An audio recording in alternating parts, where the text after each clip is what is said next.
Good morning, students. I am Arvinder Singh Man, PGT Commerce, Vidya Ashram Public School. Now, today we will carry on chapter number 2, the consumer equilibrium. The half chapter has been done in the previous video. In the previous video, we have seen lots of topic like TMU, diminishing marginal utility, the kinds of utility, the condition of consumer equilibrium in single product and double product. Now today we will carry the new topic, the change in budget line. Now change in budget line when the only one determined change. अब यहाँ पर 3 determinant हैं, income of consumer, price of goods 1, price of goods 2. Now first point, change in income. Now the price of the both goods remain unchanged. अगर price अगर unchange होती है तो हम उसके ऊपर एक बार लगाएंगे. P1 और P2 के ऊपर बार है, इसका मतलब प्राइस में कोई चेंज नहीं है. Now the budget line will change with the change in the income of the consumer. और इनकम चेंज हो रही है तो इधर देखो आप कि इनकम का जो सिंबल है वो Y है और उसमें जो एरो है वो ऊपर की तरफ जा रहा है, तो इंक्रीज इन इनकम.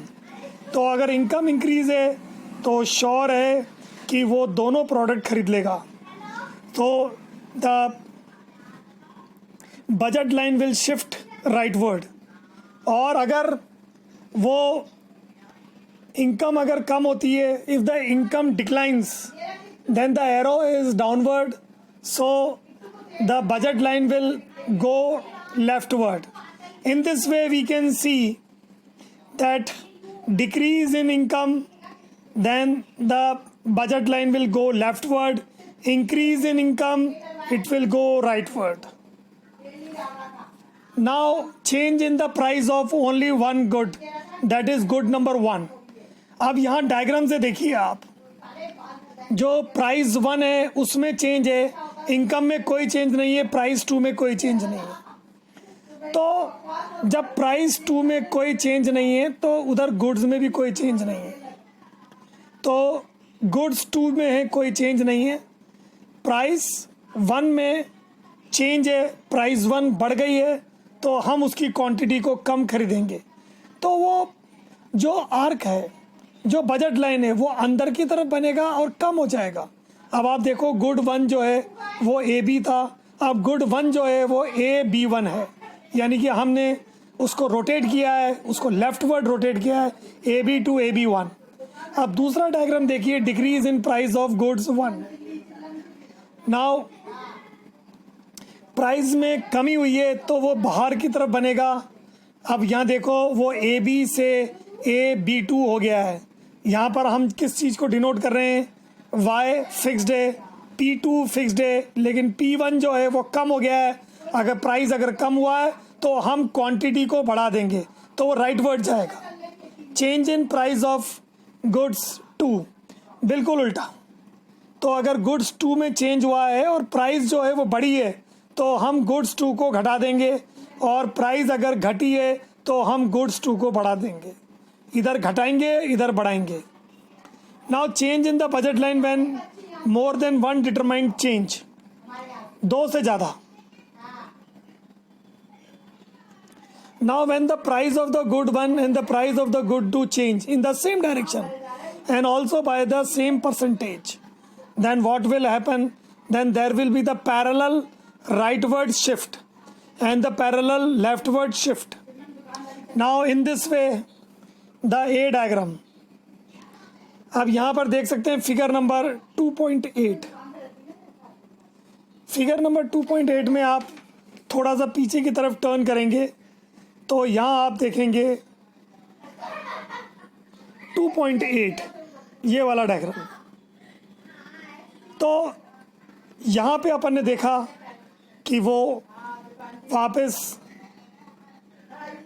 ये वाला 2.8, तो वापस हम पीछे की तरफ चले जाएंगे. हम वापस वहीं पहुँचते हैं जहाँ पे हम पढ़ रहे थे. When the price of the goods 1 and goods 2 and the income of the consumer change in the same direction and in the same proportion, there will be no change in the budget line. Budget line में कोई change नहीं होगा Example, the income of the consumer rises by 20% and price of the both goods and increase in 20%. तो कोई change नहीं होगा. Now you see the third situation. The third situation, if the price of the goods one fall and price of the goods two rises, then the consumer will able to buy the goods one more. तो यहाँ देखिए आप 2.13 में goods one ज़्यादा खरीदेगा, B1 पे पहुँच गया है, वो AB से A1 B1 हो गया है. और इफ़ द गुड्स 2 फॉल्स तो फिर वो AB से A2 B2 हो जाएगा.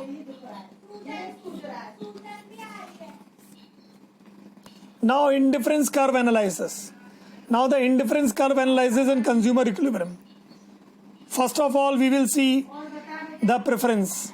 If the reference refer to the ranking of the preference by the consumer, when the consumer ranks his preference regarding the different bundles, तो different bundles होते हैं और जहाँ maximum satisfaction होगा preference भी उसी की ही होगी.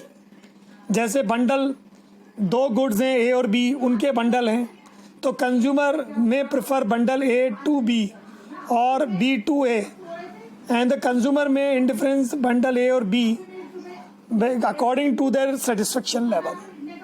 Now what is indifference schedule? An indifference schedule may be defined as the schedule of various bundles of goods that give equal level of satisfaction to the consumer and the consumer become indifference between them.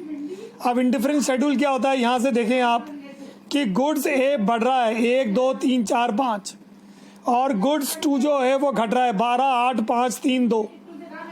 तो यहाँ indifference schedule है defined as the schedule of the various bundles of the goods.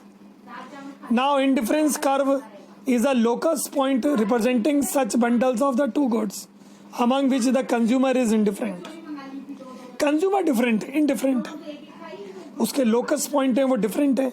The graphical presentation of indifference curve gives the indifference schedule gives the indifference curve. तो schedule को आप curve के रूप में देख सकते हैं.